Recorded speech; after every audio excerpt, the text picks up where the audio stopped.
மனம் எதை நாடுகிறதோ அதை செயலாக்க ஆத்மசக்தி உதவி புரியும் என்கின்ற தாரக மந்திரத்துடன் எங்கள் சர்வஸ்ரீ கோன் குருநாதனுடைய மந்திர சொல்லினை முன்னிறுத்தி எதையுமே சாதிக்கணும்னு நினைக்கிறவங்க சுத்தி இருக்கவர்களுடைய கேலியை பொருட்படுத்தக் கூடாது சொன்னவர் அர்னால் என்று கூறி இன்றைய வகுப்பில் நாம் இந்த ஆன்லைன் வகுப்பில் பார்த்து கொண்டு வருகிற ஸ்பெசிபிக் ரிலீஃப் ஆக்ட் 1963 பாத்தீங்கன்னா relief against parties and persons claiming under them by subsequent title தரப்பினர்களுக்கு எதிராகவும் அதே போன்று கான்ட்ராக்ட் முடிந்த பிறகு அதன் தொடர்ச்சியாக உரிமை கிடைக்கின்ற நபர்களுக்கு எதிராகவும் இந்த ஸ்பெசிபிக் பர்ஃபார்மன்ஸ் கேட்கலாம் என்றால் அவர்களுக்கு எதிராக கேட்கலாம் என்று சொல்லப்படுகின்றதா இந்த section 19. This is very very important for prelims exam and also மெயின்ல கேள்விகள் கேட்கப்படலாம். என்ன சொல்லுது? except as otherwise provided by this chapter. அப்பப்ப யூஸ் பண்றது வேர்டு தான் இது நமக்கு. அதாவது இந்த அத்தியாயத்தில் வேறு விதமாக எங்கேயாவது சொல்லப்பட்டிருந்தால் தவிர வேற எங்கேயுமே இதை பத்தி இந்த விஷயம் சொல்லலைன்னா என்ன பண்ணணும்? அப்ப இந்த செக்ஷன் 19 சொல்லப்பட்டுள்ள அந்த விஷயத்தை அப்படியே ஏற்றுக்கொள்ளுதல் வேண்டும் என்று சொல்லுகின்றது. இப்ப நம்ம எப்பயுமே கொஸ்டின் அண்ட் ஆன்சர் தான் பார்ப்பது வழக்கம். அப்படி என்றால் இதற்கான கேள்வி என்ன? ஃபர்ஸ்ட் கொஸ்டின் என்றால் against whom the specific performance of a contract can be enforced. என்போதுன்னா செயலுறுத்தல் செய்தல், செயலாக்கம் செய்தல், செயலுறுத்தப்படுதல். இப்ப யாருக்கு எதிராக எல்லாம் இந்த ஸ்பெசிபிக் பர்ஃபார்மன்ஸ் கேட்கலாம் என்றால் அல்லது செயலுறுத்தப்படலாம் என்று சொன்னால் முதல்ல ஏ பாருங்க. Either party thereto. Either என்ன? இப்போ ஏ இருக்காங்க, பி இருக்காங்க. இவர்களுக்கு இடையே ஒரு கான்ட்ராக்ட் போடப்பட்டிருக்கின்றது. உதாரணத்துக்கு ஒரு நிலத்தை விற்பதாக ஒருவர் ஏ என்பவர் பிக்கு ஒரு கான்ட்ராக்ட் போட்டிருக்காரு. அப்படி இருக்கின்ற போது இந்த இரண்டு பேரில் யாரு பேர் வேண்டுமென்றாலும் ஏ மீது எதிராகவும் ஸ்பெசிபிக் பர்ஃபார்மன்ஸ் போடலாம் அல்லது கேட்கலாம், பிக்கு எதிராகவும் கேட்கலாம் என்று சொல்லுதான் ஃபர்ஸ்ட் ஏ. அடுத்து பாத்தீங்கன்னா பி பாருங்க. அப்படியே இதை நோட் பண்ணீங்க, அப்படியே நோட்ஸ் எடுத்துங்க. ரொம்ப வெரி ஈஸி. ஏன்னா நீங்க போய் பேராக்ட பார்த்து மறுபடியும் படிக்கும் போது இது கொஞ்சம் உங்களுக்கு வெரி ஈஸி டு அண்டர்ஸ்டாண்டுக்காக பண்ணியிருக்குது நோட்ஸ். அடுத்து பில பாத்தீங்கன்னா any other person claiming under him by a title arising subsequent to the contract except a transferee for value who has paid his money in good faith and without notice of the original contract. The good faith என்பதை அப்பப்ப நான் சொல்லும்போது எழுதுவாங்க. அதாவது எந்த வகுப்பு எடுத்தாலும் அந்த லீகல் வேர்ட்ஸ் அந்த டேர்ம்ஸ் வரும்போது அதனுடைய ப்ரொவிஷன் நம்ம தெரிஞ்சுங்கன்னா ரிப்பீட்டடா சொல்ல நம்ம கிட்ட வரும். சித்திரமும் கைப்பழக்கம் செந்தமிழும் நாப்பழக்கம்ன்ற மாதிரி நமக்கு அப்படியே ஆழ்மனது படிச்சிடும். இப்போ குட் ஃபைத்துக்கு எங்க டிஃபைன் பண்ணிருக்குது? செக்ஷன் 2ல 11 பர்சன் இருந்தது. இப்போ 11. இப்போ நான் குட் ஃபைத் 11 வந்துருக்கு. BNS 23 என்ன சொல்றாங்க? ஒருவர் நல்ல எண்ணத்தோடு, எந்த விதமான ஒரு கெட்ட எண்ணம் இல்லாமல் நல்ல எண்ணத்தோடு அந்த பணத்தை கொடுத்து அதை வாங்கி இருக்கிறார், அந்த அக்ரிமெண்ட் போட்டிருக்காரு. அல்லது ஏற்கனவே ஒரு கான்ட்ராக்ட் இருக்கு. இப்ப உதாரணத்துக்கு ஏவுக்கும் பிக்கும் இருக்கிற ஒரு கான்ட்ராக்ட் போட்டிருக்காங்க, ஒரிஜினலா ஒரு கான்ட்ராக்ட் இருக்குது, அசல் ஒரு ஒப்பந்தம் இருக்குது. ஆனால் அதை தெரியல, அவரு தெரியாம என்ன பண்ணாரு, இவர் போட்டிருக்காரு என்றால் அந்த பர்சன் அவ்வாறு போடப்பட்டு அவருக்கு என்ன ஆகுது, சப்சிக்வெண்ட் கான்ட்ராக்ட்ல அவருக்கு டைட்டில் வருது. அப்போ ஏற்கனவே ஏபி போட்டுட்டு அப்புறம் ஒரு கான்ட்ராக்ட் வந்த பிறகு அந்த மாதிரி இருக்கிற எதிராக பண்ணலாம். எப்பவுமே இந்த எக்ஸாம்பிள் போட்டிருக்கு பாருங்க, எக்ஸாம்பிள் பார்க்கும்போது உங்களுக்கு வந்து ஈஸியா புரியும். Enter into a contract to sell his land to B for 10 lakhs. Subsequently, that means afterwards, அதை தொடர்ந்து A sell it to C for 15 lakhs. இந்த சைட்ல படம் தெரியுது பாருங்க, படத்தை பாத்துங்க. And it should be without notice to B. யாரு, அந்த பியினுடைய அவனுக்கு எந்த விதமான அந்த அறிவிப்பும் இல்லாமல் சிக்கு விற்கப்பட்டுள்ளது. So here it is B's right. இந்த படத்தை பாருங்க, B's right to enforce specific performance against C. இப்போ ஏவும் பியும் என்ன பண்ண, முதல்ல 10 லட்சம் ரூபாய்க்கு அந்த லேண்ட் விற்கிறது போறாரு. அதனை தொடர்ந்து என்ன பண்றாரு, சிக்கு 10 லட்சம் விற்கிறாரு. எப்படி, அந்த பியினுடைய அந்த எந்த விதமான ஒரு அறிவிப்பும் இல்லாமல். இங்க பிக்கு ஸ்பெசிபிக் பர்ஃபார்மன்ஸ் சி மேல போட முடியுமா அப்படி என்றால் எஸ், பி வந்து சிக்கு எதிராக ஸ்பெசிபிக் பர்ஃபார்மன்ஸ் போடலாம். ஏங்க நீ ஏ கூட தானே போட்டீங்க அப்படின்னு சொல்லி கேட்க முடியாது. ஏன்னா because already the contract is between A and B. C came after the contract only. அதுக்கு முன்ன தெரியாத அவருக்கு, அது முன்ன தெரிஞ்சுதான் உண்டு. ஆனா அதுக்கு முன்ன தெரியாத ஒண்ணு வாங்கினால அப்போ பி என்ன பண்ணலாம், சி மேல ஸ்பெசிபிக் பர்ஃபார்மன்ஸ் போடலாம் என்று சொல்லுகிறது. இப்ப எக்ஸாம்பிள் 2 பாருங்க. இதுலயே example 2ல here in this case B as position itself is sufficient for giving notice to C. அதை எழுதுங்க அப்படியே, possession is implied notice. இப்ப நான் வந்து ஏ நான் இருக்கிறேன், பி கிட்ட வந்து நான் கான்ட்ராக்ட் போடல. கான்ட்ராக்ட் போட்ட உடனேயே அந்த நிலத்தினுடைய அல்லது வீட்டினுடைய சுயாதீனத்தை அவரிடம் ஒப்படைத்து விட்டேன். இப்ப நான் வந்து சி வந்து கான்ட்ராக்ட் போடாருன்னு சொன்னா அவருக்கு ஒருத்தர், நம்ம வாங்குற சொத்துல ஒருத்தர் சுவாதீனம் இருக்கிறான், இல்ல நிலத்தை ஒருத்தர் பயிர் வச்சிருக்கான்னு சொன்னா என்ன அர்த்தம், அப்போ இம்ப்ளைடாவே என்ன அவருக்கு தெரிந்ததாக எடுத்துக்கொள்ளுதல் வேண்டும் என்று சொல்லுகிறது. ஓகேவா? அப்படி இருக்கின்ற போது அப்ப என்ன பண்ணும், இவர் கண்டிப்பாக அப்படி தெரிஞ்சா வாங்கியிருக்காரு சொல்லி பி வந்து சி மேல ஸ்பெசிபிக் பர்ஃபார்மன்ஸ் போடலாம். சரி, இப்ப சி பாருங்க. சி என்னன்னா any person claiming under a title which though prior to the contract and known to the plaintiff might have been displaced by the different. இது அப்படியே ஒரு இந்த படவேகத்தோட பார்த்தோம்னா நமக்கு ஈஸியா தெரியும். இது பாருங்க, இது அப்படியே டிரா பண்ணுங்க. இப்ப ஏ இருக்காருல்ல, ஏ இருக்காரு, அவரு தான் ஃபாதர்னு வச்சுங்க, டிஃபரண்ட் அவரு ஃபாதரு. எக்ஸ் ஒய் இசட் அவங்க 3 பேரும் சன்ஸ். இப்படி இருக்கின்ற போது என்ன பண்றாரு, ஏ என்றவர் இந்த பி இருக்காவல்ல, பி கூட அந்த ஒரு லேண்ட், இப்ப இந்த வீடு இருக்குல்ல, அந்த ஏஸ் ப்ராப்பர்ட்டி தான், இந்த வீடு தான் ஏனுடைய ப்ராப்பர்ட்டி. இப்ப என்னுடைய ப்ராப்பர்ட்டி அதுன்னு வச்சுங்களேன். இப்ப எக்ஸ் ஒய் இசட் 3 பேர் பசங்க இருக்காங்க. நான் என்ன செய்யறேன்னா இந்த பி உடனான அந்த ஒரு கான்ட்ராக்ட் போட்டேன். இந்த வீட்டை நீங்க உங்களுக்கு வித்துறேன்னு சொல்லிட்டு கான்ட்ராக்ட் போட்டு அட்வான்ஸ் எல்லாம் பணம் எல்லாம் வாங்கிட்டேன்.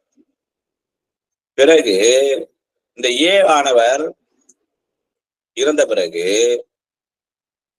இப்ப இந்த எக்ஸ் ஒய் இசட் அவங்க தான் லீகல் ஆஸ் இருக்காங்கல்ல, இப்ப அவங்களுக்கு எதிராக இந்த பி வந்து ஸ்பெசிபிக் பர்ஃபார்மன்ஸ் போட முடியுமா, முடியாதா? போடலாம். ஏன் சொல்லுங்க, டிஸ்பிளேஸ் பை டிஃபரண்ட். ஏ வந்து டிஃபரண்ட் இல்ல, அவருக்கு இவனுக்கு தெரியும் பிக்கு, ஏன்னா ஏனுடைய ப்ராப்பர்ட்டி தான் அது, அவருக்கு அப்புறம் தான் அது வரப்போகுது, யாருக்கு அப்படி வரப்போகுது. அதனால இவரு ஏவால அவர்கள் எல்லாம் என்ன பண்ண டிஸ்பிளேஸ் பண்ண முடியும்னு தெரியும். அதனால XYZக்கு எதிராக பி ஆனவர் ஸ்பெசிபிக் பர்ஃபார்மன்ஸ் மனு தாக்கல் செய்யலாம் அல்லது வழக்கு தாக்கல் செய்யலாம் என்று சொல்லுகிறது சி. இப்ப CA இது எப்போ சேர்க்கப்பட்டது? CA என்பது எப்போ சேர்க்கப்பட்டது அப்படி என்றால் ஆக்ட் 18 ஆஃப் 2018ல, அதுக்கு முன்ன அந்த 2018ல, ஓகேவா? 1963 போது இல்ல, இது புதியதாக சேர்க்கப்பட்டது CA, ஓகேவா? வித் எஃபெக்ட் வரும் முடியும் எழுதிங்க. With effect from 1/10/2018. கேட்டாலும் கேட்பாங்க which among the following is following date of effect from this CA அப்படி கேட்டாங்கன்னா 2/9/2019 அப்படிலாம் 4 ஆப்ஷன் கேட்பாங்க. அது ஒரு ஆப்ஷன் வந்து 1/10/2018. இந்த 2 8 கூட்டினா 10 வந்துடும். 1 10, இந்த 10 டிவைட் என்ன இல்லைன்னா வந்து 2 + 8 10 ஞாபகம் வச்சுக்கலாம். இப்ப இதற்கான கேள்வி என்ன என்று சொன்னால், whether the specific performance of contract may be enforced against the new limited liability partnership which arises out of the amalgamation. amalgamation ஒன்றிணைத்தல், ஒன்றோடு ஒன்று இணைக்கப்பட்டு விடுதல், ஒன்றிணைத்தல். இப்போ கேள்வி என்ன? ஒரு நியூ லிமிடெட் லைபிலிட்டினா, லிமிடெட் லைபிலிட்டி தெரியும் உங்களுக்கு, பார்ட்னர்ஷிப் வாங்குறது. பார்ட்னர்ஷிப்னா ஒரு 4 பேர் இருப்பாங்க, 5 பேர் இருப்பாங்க. லிமிடெட் அவ்வளவுதான், ரொம்பலாம் பண்ண முடியாது. அவங்க இருக்கிற போது இப்ப நான் ஒரு 4 பேர் இருக்க ஷேர், 4 பேருக்கு ஒருத்தர் 50,000 போறாரு, ஒருத்தர் 5 லட்சம் போறாரு, 10 லட்சம் போறாருன்னா அப்ப லிமிடெட் லைபிலிட்டிக்கு என்ன விஷயம்? இவர்கள் அந்த லாபம் நஷ்டத்தை அந்தந்த விகிதாச்சாரத்துக்கு ஏற்ற மாதிரி பிரித்துக் கொள்வார்கள். இவ்வாறு ஒரு அந்த லைபிலிட்டி இருக்கின்ற போது இத இன்னொரு நியூ லைபிலிட்டி பார்ட்னர்ஷிப்போட சேர்த்துறாங்க. முதல் இதுக்கான ஆன்சர் என்ன? எஸ். அவருக்கு எதிராக புதியதாக உருவான அந்த லிமிடெட் லைபிலிட்டி பார்ட்னர்ஷிப் மூலமாக அந்த ஸ்பெசிபிக் பர்ஃபார்மன்ஸ் கோர முடியுமானா கோர முடியும். எஸ் போட்டாச்சு. அடுத்த கேள்வி என்ன? when a limited liability partnership has entered into a contract, என்ன பண்றாங்க? இந்த கம்பெனி இப்பதான் நான் ஒரு லிமிடெட் பார்ட்னர்ஷிப் வச்சுக்கிறேன், நான் என்னோட 4 பேர் இருக்காங்க. பிறகு என்ன பண்ற? சப்சிக்வெண்டா என்ன பண்றோம்?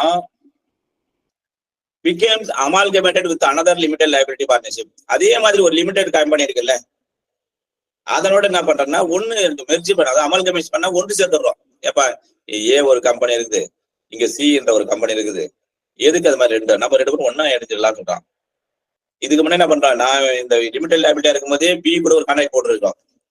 அது ஞாபகம் வச்சுங்க, அப்பதான் அது கரெக்டா வரும். இப்படி கான்ட்ராக்ட் போட்டு இருக்கும் போது என்ன பண்றோம்னா, நான் ஏ வாங்கி அந்த லிமிடெட் கம்பெனி சியோட லிமிடெட் கம்பெனி பார்ட்னர்ஷிப்ல அதை என்ன பண்ற? ஒன்றிணைந்து விடுகிறது. அதனால உருவாதுனது new limited liability partnership which arises out of the amalgamation. அவ்வாறு அந்த 2 லிமிடெட் லைபிலிட்டி ஒன்று சேர்ந்ததால் ஒரு புதியதாக ஒரு லிமிடெட் லைபிலிட்டி பார்ட்னர்ஷிப் உருவாகிறது. இந்த பாருங்க, இந்த படத்தை பாத்தீங்கன்னா தெரியும், ஈஸியா உருவாகிறதுல. இப்ப என்ன கேள்வி என்றால், இப்ப புதியதாக உருவான ஏவும் பியும் ஏற்கனவே கான்ட்ராக்ட் போட்டிருக்காங்க. இந்த ஏ வந்து கான்ட்ராக்ட் போட்ட பிறகு என்ன பண்ணா, அந்த சியோட கம்பெனி பாருங்க, அமால்கமேஷன் ஒன்றிணைந்து விடுது. இப்ப என்ன கம்பெனி ஆகுது? ஏசியாக மாறிடுது. ஏசி என்ற கம்பெனியாக புதிய கம்பெனியாக உருவெடுக்குது. இப்ப என்னுடைய கேள்வி என்னவென்றால், இப்போ பி ஆனவர் இந்த இருக்காங்கல்ல, பி வந்து ஸ்பெசிபிக் பர்ஃபார்மன்ஸ் வந்து பி மேல போட முடியுமா, தாக்கல் செய்ய முடியுமா என்றால் முடியுமா, முடியாதா? இல்லைங்க, நான் ஒரு கம்பெனியா இருக்க போது தான் வந்து உங்களோட அக்ரிமெண்ட் போட்டோம், நீ ஏசியா மாறிட்டீங்க, அதனால பர்ஃபார்ம் பண்ண முடியாது அப்படின்னு சொல்ல முடியுமா என்றால் நோ. ஏன்னா அந்த ஏவும் லிமிடெட் லைபிலிட்டி கம்பெனி தான், சியும் லைபிலிட்டி கம்பெனி தான். இரண்டும் ஒன்றிணைந்ததால் ஏசி என்ற ஒரு புதிய ஒரு லைபிலிட்டி வந்து லிமிடெட் லைபிலிட்டி உருவாகிடுச்சு. அதனால என்ன பண்ணலாம்? Institute specific performance on B மீது வழக்கு தொடுக்க முடியுமானால் தொடுக்கலாம். சரி, இப்ப டிக்கு வாங்க. டில வேற ஒண்ணுமே இல்லை, இந்த லிமிடெட் லைபிலிட்டி என்பதை கம்பெனின்னு போட்டுங்க, வேற ஒண்ணுமே தேவையில்லை, கம்பெனின்னு போட்டுங்க. என்ன சொல்றாங்க இங்க? when a company has entered into a contract, ஒரு கம்பெனி இருக்கு, அந்த கம்பெனியானது என்ன பண்றாங்க? ஒரு ஒப்பந்தம் போடுகிறார்கள் அந்த கம்பெனியுடன். அதனை தொடர்ந்து என்ன பண்றாங்க, வேறொரு கம்பெனியுடன் சேர்ந்து இன்னொரு புதிய கம்பெனி உருவாகிறது. Amalgamate with another company, the new company which arise out of the amalgamation. அவ்வாறு அந்த கம்பெனியோடு ஒன்றிணைந்ததால் ஒரு புதியதாக ஒரு கம்பெனி உருவாகிறது. அதே மாதிரி வச்சுக்கலாம், ஏ பி கிடையே கான்ட்ராக்ட் எழுது, அப்புறம் அது கிடையாது என்ன பண்றாரு, சப்சிக்வெண்டா சி என்ற கம்பெனியோட சேர்ந்தாலே ஏசி என்ற கம்பெனி புதியதாக உருவாகிறது. when a company has entered into a contract and subsequently became amalgamated with another company, the new company is okay. So இங்கே அப்படிதான். அப்போ வந்து புதியதாக நீங்க ஆரம்பிச்சீங்க அப்படின்னு சொல்ல முடியாது. அதேதான் லிமிடெட் லைபிலிட்டி என்ன இருந்ததோ அதேதான் இங்கேயும் என்ன பண்ணலாம், ஸ்பெசிபிக் பர்ஃபார்மன்ஸ் போடலாம் என்று சொல்கிறது. ஃபார் எக்ஸாம்பிள் பார்த்தீங்கன்னா இங்க இதை நோட் பண்ணீங்க. A is a company entered into a contract with B, subsequently amalgamated with the company C.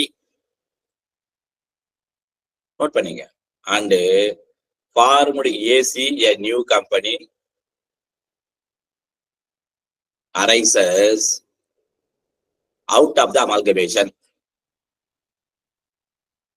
Now AC can institute a suit for specific performance on B, on failure of B. இப்ப ஏவும் பியும் ஏற்கனவே ஒரு contract போட்டாங்க. அதை தொடர்ந்து என்ன பண்றாங்க, சியுடன் வந்து ஏ என்ற கம்பெனி சேர்ந்த பிறகு ஏசி என்ற புதிய கம்பெனியாக அது மாறிவிட்டது, ஒன்றிணைந்து விட்டது, புதியதாக உருவாக்கி விட்டது. இப்போ கேள்வி என்னவென்றால், இப்ப நான் சொல்றேன், பி சொல்றாரு இல்லங்க நீங்க வந்து ஏவாக இருக்கின்ற போது, கம்பெனியாக இருக்கிறது உங்ககிட்ட நான் கான்ட்ராக்ட் போட்டேன். இப்பதான் நீங்க ஏவே இல்ல, கம்பெனியே இல்லையே, உங்க கம்பெனி போய் சீரை சேர்த்து ஏசி கம்பெனியா மாத்திட்டீங்க. நீங்க இல்லாத கம்பெனிக்கு நாங்க எப்படிங்க ஸ்பெசிபிக் பர்ஃபார்மன்ஸ் நீங்க போட்ட ஒப்பந்தம் படி நான் செய்ய முடியும்னு மறுக்கிறார் என்று சொன்னால், இப்போ பி மீது இந்த ஏசி என்ற புதியதாக உருவாச்சுல ஒரு கம்பெனி, அதற்கு அந்த பி மீது இல்லைங்க நான் ஏவோட இந்த சியுடன் சேர்ந்து விட்டதால் புதிய கம்பெனி எங்களுக்கு ரைட்ஸ் இருக்குது, நீதிமன்றத்தில் உங்கள் மீது நாங்க ஸ்பெசிபிக் பர்ஃபார்மன்ஸ் வழக்கு தாக்கல் செய்வோம் என்று அவர்கள் தாக்கல் செய்யலாமா, அது தாக்கல் செய்ய முடியாதா? This is my question. Yes, கண்டிப்பாக பி மீது ஸ்பெசிபிக் பர்ஃபார்மன்ஸ் வழக்கு தாக்கல் செய்யலாம். பார்ட்டிஸ் பார்ட் தான். அடுத்த லயபிலிட்டி, லிமிடெட் லயபிலிட்டி ஒவ்வொரு வார்த்தை எழுதிங்க. அடுத்து கம்பெனி, இங்க ப்ரோமோட்டாஸ் எழுதுங்க. இங்களுடைய ஆபரேட்டிவ் என்ன ப்ரோமோட்டாஸ் எழுது, அதை மேம்படுத்துகின்றவர்கள். when the promoters of company have before its incorporation, அந்த கம்பெனியே ஆரம்பிப்பதற்கு முன்னால entered into a contract for the purpose of the company and such contract is warranted by the terms of the incorporation the company. இப்போ அப்படியே ஒரு ஸ்டோரியா பார்ப்போம் பாருங்களேன். இப்ப நான் தான் ப்ரொமோட்டர்ஸ், நான் என்ன பண்றேன், ஒரு கம்பெனியினுடைய வளர்ச்சிக்காக, கம்பெனியினுடைய பயன்பாட்டுக்காக அந்த கம்பெனியை பதிவு செய்வதற்கு முன்னாலேயே அல்லது ஆரம்பிப்பு முன்னாலேயே உங்ககிட்ட பி என்பவரோட போறேன், சார் இந்த நிலத்தை நீங்க கொடுங்க, இந்த நிலத்தை கொடுத்தீங்கன்னா ஒரு கம்பெனி ஒண்ணு ஆரம்பிக்க போறோம், அதுல உங்க நிலத்தெல்லாம் ப்ரொமோட் பண்ணி நல்ல இன்ஃப்ராஸ்ட்ரக்சர் உள்கட்டமைப்புலாம் அமைச்சு பெருசா நாங்க வந்து ஒரு இது கொண்டு வர போறோம், அதுல மாதிரி வந்ததுன்னா உங்களுக்கு மாதம் வாடகை தரோம் அப்படின்னு சொல்லிட்டு என்ன பண்ண, ப்ரொமோட்டர்ஸ் ஆகிய நான் வந்து என்ன பண்ணேன், பியோட வந்து ஒரு ஒப்பந்தம் போட்டு விடுகிறேன். ஒப்பந்தம் போட்ட பிறகு என்ன பண்ற, அந்த கம்பெனியானது உருவாகி விட்டது, பதிவு செய்யப்பட்டு விடுகிறது. இவ்வாறு இருக்கின்ற போது ஏன்னா ப்ரொமோட்டர்ஸ் நான் முடிச்சுட்டேன். இப்போ அந்த நிலத்துக்காரர் என்ன சொல்றாருன்னா, ஏங்க நீங்க நான் வந்து அந்த மாதிரி எல்லாம் உங்களுக்கு வந்து எதுவும் கொடுக்க வேண்டிய அவசியம் இல்லைங்க, நிலத்தை கொடுக்க மாட்டேன். அவர் ப்ரொமோட்டர்ஸ் ஏதோ சொல்லிட்டு போனாரு, நான் இப்ப கொடுக்க மாட்டேன்னு சொன்னாருன்னா அவர் மீது ஸ்பெசிபிக் பர்ஃபார்மன்ஸ் வழக்கு தாக்கல் செய்யலாமா, செய்ய முடியாதா? செய்யலாம். ஏனென்றால் கம்பெனி ஆரம்பித்து முன்னே ப்ரொமோட்டர்ஸ் பண்ண கம்பெனியுடைய நலன் கருதி தான், அவருக்காக ப்ரொமோட்டர்ஸ் நலன் கருதி இல்ல, கம்பெனி நலன் கருதி தான் அந்த லேண்ட் ஓனர்கிட்ட ஐயா உங்க நிலத்தை கொடுங்க, இந்த கம்பெனியினுடைய நலனுக்காக கம்பெனி ஒன்று ஆரம்பிக்க போறோம், ஆரம்பிச்ச எல்லாம் இன்ஃப்ராஸ்ட்ரக்சர் எல்லாம் உள்கட்டமைப்பு எல்லாம் முடிஞ்ச பிறகு உங்களுக்கு மாசம் மாசம் பணம் தரேன்னு சொல்லியிருக்கோம். அதனால இப்ப கொடுக்க மாட்டேன்னு சொன்னாருன்னா அவர் மீது ஸ்பெசிபிக் பர்ஃபார்மன்ஸ் வழக்கு தாக்கல் செய்யலாமா என்றால் எஸ், ஸ்பெசிபிக் பர்ஃபார்மன்ஸ் அந்த லேண்ட் ஓனர் மீது தாக்கல் செய்யலாம் என்று சொல்லுகிறது. ஆனால் ப்ரொவைடர் பாருங்க, வரமுறையாக செய்யலாம். எப்ப செய்யலாம், எந்த கண்டிஷன் என்ன, வரமுறையாக இது இருக்கணும். எப்படி இருக்கணும், when the specific performance of contract may be enforced against the company, எப்பொழுது அந்த கம்பெனிக்கு எதிராக ஸ்பெசிபிக் பர்ஃபார்மன்ஸ் செயலுறுத்தப்படும், அது என்போர்ஸ் அப்படின்னா that the company has accepted the contract. முதல்ல என்ன பண்ணும், அந்த கம்பெனி ஏற்கனவே போட்ட கான்ட்ராக்டுக்கு அதை ஒத்துக்கொண்டு இருக்க வேண்டும். ஒண்ணு, சரிங்க நீங்க போட்டீங்களா இன்ஃப்ராஸ்ட்ரக்சர் அமைச்சு தரேன்னு சொல்லிட்டு ஒரு உங்ககிட்ட ஒரு கான்ட்ராக்ட் போட்டிருக்கனால அவருன்னு சொல்லிட்டு நான் ஒத்துக்கிறேன்னு கம்பெனி ஒத்துக்கொண்டு இருக்க வேண்டும். அதே போன்று அவ்வாறு ஒத்துக்கொள்ளப்பட்டதை என்ன பண்ணோம், அதர் பார்ட்டிக்கு பிக்கு தெரிவிச்சிருக்கணும். இல்லம்மா ஒத்துக்கினாங்க அப்படி என்பதை communicated such acceptance to the other party to the contract. மற்ற அந்த ஒப்பந்தத்தில் இருக்கின்ற மற்ற தரப்பினருக்கு அவ்வாறு அந்த கான்ட்ராக்ட் ஒப்பந்தத்தை ஒத்துக்கொண்டதை அவருக்கு தெரியப்படுத்தியிருக்க வேண்டும். இப்படி இருந்தால்தான் அந்த கம்பெனியானது அந்த ஸ்பெசிபிக் பர்ஃபார்மன்ஸ் போட முடியும். ப்ரொவைடட். சரி, ஃபார் எக்ஸாம்பிள் பாருங்க, A is a promoter of company. Contract to B before its corporation with X. அது incorporated company. Such contract is warranted by the terms of incorporation. இது அந்த படத்தை பாருங்க. ஏ ப்ரொமோட்டர்ஸ் யாரோட கான்ட்ராக்ட் போறாரு, பி ஓட கான்ட்ராக்ட் போறாரு. எப்போ, பிஃபோர் இன்கார்பரேஷன், அந்த கம்பெனி பதிவு செய்வதற்கு முன்னாலே அல்லது கம்பெனி ஆரம்பிப்பதற்கு முன்னாலே போடுறாரு. அப்படி போடுகின்ற போது என்ன பண்ணாரு, அந்த அப்புறம் பிறகு என்ன ஆச்சுன்னா அந்த இன்ஃப்ராஸ்ட்ரக்சர் எல்லாம் முடிஞ்ச பிறகு அது இன்கார்பரேஷன் அப்படியாக மாறிவிடுகிறது. இப்போ இந்த பி என்பவர் இருக்கார்ல, பி என்பவர் இல்லைங்க முடியாதுங்க, அந்த கான்ட்ராக்ட் மாதிரி நான் என் நிலத்தை கொடுக்க முடியாதுன்னு சொல்லிட்டாருன்னு சொன்னா, இப்போ அவர் மீது ஸ்பெசிபிக் பர்ஃபார்மன்ஸ் நீதிமன்றத்தில் வழக்கு தாக்கல் செய்ய முடியும். இல்லைங்க நீ ப்ரொமோட்டர்ஸ் கூட கான்ட்ராக்ட் போட்டுட்டீங்க, அது உங்களுக்கு சொல்லியும் ஆச்சு, நாங்க ஒத்துக்கணும் இல்லை நீங்க ஒத்துக்கணும் எல்லாம் உங்களுக்கு சொல்லியும் தெரிவிச்சும் ஆச்சுன்னு சொல்லிட்ட பிறகு அவர் முடியாது என்றால் அவர் மீது ஸ்பெசிபிக் பர்ஃபார்மன்ஸ் போட முடியுமா என்றால் எஸ், நீதிமன்றத்தில் வழக்கு தாக்கல் செய்ய institute suit of specific performance against B என்று சொல்லுகிறது. ஆனா என்ன பண்ண, ஆல்ரெடி நம்ம சொன்ன மாதிரி தான், ப்ரொவைடர்ல அது அவருக்கு ஒத்துக்கொண்டிருக்க வேண்டும். அதே போல அவர் ஒத்துக்கொண்டதனுடைய அதை அதர் பார்ட்டி மற்ற தரப்பினருக்கு அது தெரியப்படுத்தி இருக்க வேண்டும். இந்த 2 கண்டிஷன் கண்டிப்பா இருக்க வேண்டும் என்று சொல்லுகிறது. அடுத்து பாத்தீங்கன்னா இப்போ 19ல ஒரு அப்டேட் பாத்தீங்கன்னா முதல்ல எய்தர் பார்ட்டின்னு இருக்கும், அடுத்து பாத்தீங்கன்னா அந்த சப்சிக்வெண்ட் டைட்டில் இருக்கும், அடுத்து யாரு லிமிடெட் லைபிலிட்டி, இன்னொரு லிமிடெட் லைபிலிட்டி சேர்ந்த உடனே ஏசி ஆகுது, அவங்களுக்கும் சூ பண்ணலாம். அப்புறம் கம்பெனி இன்னொரு கம்பெனியோட கேட்டு அவுட் ஆஃப் அபால் கேஷன்ல ஒரு கம்பெனி உருவாகுதுன்னு அங்க பண்ணலாம். அடுத்தது என்ன, ப்ரொமோட்டர்ஸ் கம்பெனிக்கு நான் நலனுக்காக இதெல்லாம் பண்ணித்தாரேன்னு சொல்லிட்டு ஒரு கான்ட்ராக்ட் போட்டு இருந்தா, பிறகு அது கம்பெனி ஆரம்பித்த பிறகு பி மீது அவர் முடியாதுன்னு ஃபெயில் பண்ணிட்டாருன்னா, இல்ல முடியாதுன்னு சொல்லிட்டாருன்னா அவர் மீது ஸ்பெசிபிக் போடலாம் போடலாம். இந்த மட்டும் கீவேர்ட்ஸ் மட்டும் கரெக்டா ஞாபகம் வச்சுங்க. இவ்வளவு நேரம் வகுப்பினை பொறுமை காத்திருந்த வருங்கால நீதிபதிகள் உங்கள் அனைவருக்கும் எங்கள் ஸ்ரீ விக்னேஸ்வர லா அகாடமியின் சார்பாக மாலை வணக்கத்தை தெரிவித்துக் கொண்டு அடுத்த வகுப்பில் சந்திப்போம்.